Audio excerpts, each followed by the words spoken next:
This October, for the first time in 35 years, Southwest Airlines will begin nonstop service from Dallas Love Field to New York, Los Angeles, Orlando, and a dozen other cities. The Wright Amendment is going away. It was named after its author, former U.S. House Speaker Jim Wright of Fort Worth. The original purpose of the Wright Amendment was to protect the investment of the two cities and the airlines in the DFW airport, and that was a good reason to do that, because they realized that if we had all kinds of air commerce, commercial aviation coming in and out of Love Field at the rate that it was before, then that would drain the revenue away from DFW airport. They needed the landing fees at DFW to pay off the bond. That's right. Passengers groused about the Wright Amendment for years. You couldn't fly from Love Field much farther than Albuquerque, St. Louis, or Kansas City without having to make a stop. After more than 20 years, talks finally began to wipe out the amendment. Sam Coates was one of the negotiators as old turf wars resurfaced. We had to meet in neutral locations because we wouldn't go to Fort Worth. We actually did go to Fort Worth once. People didn't want to go to Dallas. And when we finally reached agreement, it was in Irving. You know, it was at the Four Seasons in Irving. Finally, in 2006, legislation was passed allowing the Wright Amendment to be phased out over 8 years. But restrictions will still be in place to protect DFW. The thing that we made certain of when we negotiated the phase out of the Wright Amendment was Love Field's limited to 20 gates. There's no international traffic. Southwest, and I was a vice president at Southwest, is no longer the low fare carrier that it once was. There are people that are serving DFW that have prices just as attractive. Spirit Airlines is one of those lower cost carriers at DFW, and it is the airport's fastest growing carrier. But American Airlines, after merging with U.S. Airways, now flies 87% of the passengers out of DFW. Because of that lack of competition, many contend ticket prices are artificially high. The latest figures from the Department of Transportation show the average domestic airfare at the nation's top 100 airports is $390.43. The average fare out of DFW is almost 8% higher at $420. The average fare paid at Dallas Love Field is $300, but flights out of Love are shorter, limited by the Wright Amendment. Among the nation's 10 most active airports, Dallas-Fort Worth is the 4th busiest and the 4th most expensive when it comes to ticket prices. Has the consumer been gouged on ticket prices out of DFW because of that lack of competition? Yeah. I don't think so. I mean, the reason that we operate such a high percentage of the flights here is because we operate a hub here. And because we operate a hub here, that means that a large percentage of our passengers are actually passengers that are flowing through DFW. And what that means is we can offer flights to, dozens more destinations than we could if we were simply flying from DFW to those spots. They're higher than they were, but it could be worse. Tom Parsons watches ticket prices like a hawk. He runs the website, bestfares.com. I think when it comes to the low end, Americans are very competitive when they have to be. I mean, I remember years ago, before Virgin America came in, West Coast was up to about $400. Today I've seen it in the 218s, the 258s, and it spreads out to the West Coast. Prices may drop some when the Wright Amendment expires in October and Southwest starts flying nonstop all over the country. I think we'll see promotional fares, and I think we'll be happy with what we see in October of 2014. Will we be happy with what we see in 2015, 2016, 2017? I don't know. But Mabry Jackson of the North Texas Commission has no fears about Southwest eroding business at DFW. Not concerned about it at all. I think competition is good for the consumer always, but I think there's so much opportunity for everybody that it's okay. I think that everyone realizes Love Field has a limited number of gates, a limited capacity to fly, and DFW has, the capacity to continue to grow, and competition's always good for everyone. The future of DFW Airport, say officials, lies overseas. That's next.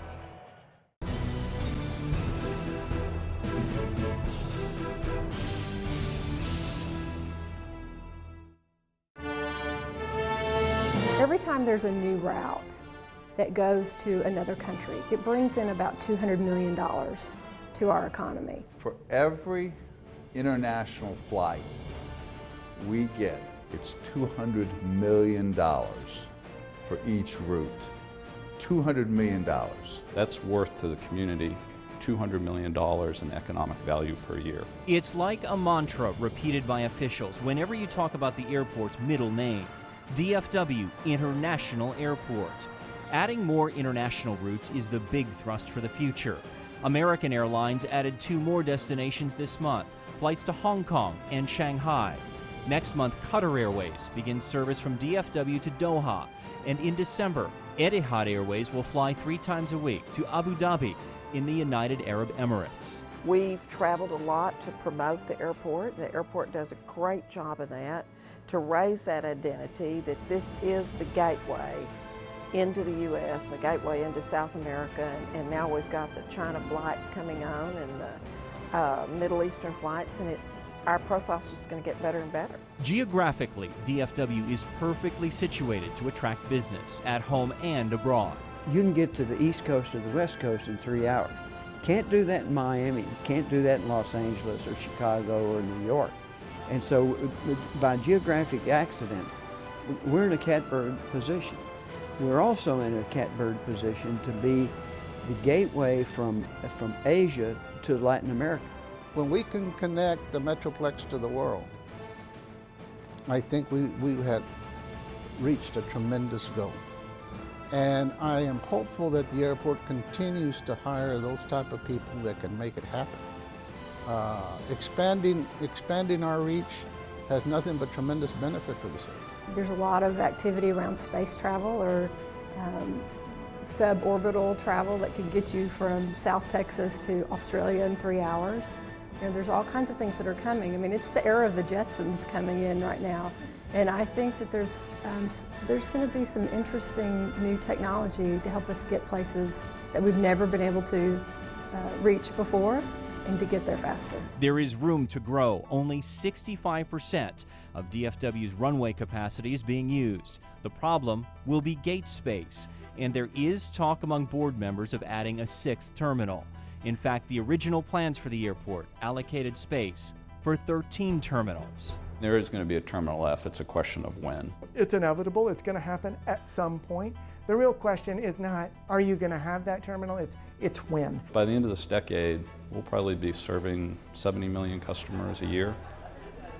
We're going to need more gates, and we're going to need a Terminal F to handle that. The goal Dallas Mayor Mike Rawlings envisions is to make DFW International Airport the hub for the hemisphere. We are perfectly located in the Western Hemisphere. So when you look at Asia and the non-stops that are starting to happen there, connecting to South America, and that's why so many Asians want to go.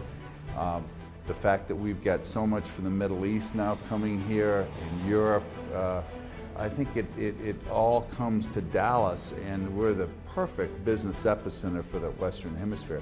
We couldn't do it without DFW. But growth also comes at a price. The airport's budget is $651 million. 43% of that is debt service. Will they have enough business going forward to continue paying that off? Well, the projections are now, sure, they will. If there's a major downturn in the economy, if a major airline goes out of business that provides a lot of traffic at DFW, those can all affect its ability to repay that money. Still, aviation historian Bruce Bleakley sees few limitations to what can be achieved at DFW over the next 40 years. 40 years from now, I would still expect DFW to have its 7 runways, possibly an 8th, another north-south runway on the west side of the airport. It probably could have 2 or 3 more terminals by then, but again, it's because it has the room to expand. And because of the infrastructure with the 7 runways, 3 control towers, and all the acreage that it has, then it will still be not just viable, it will still be a tremendous economic and air commerce engine for this area. If you look at in the next 40 years, I think there will be what I would call global super hubs. And there's not going to be a lot of them in the world.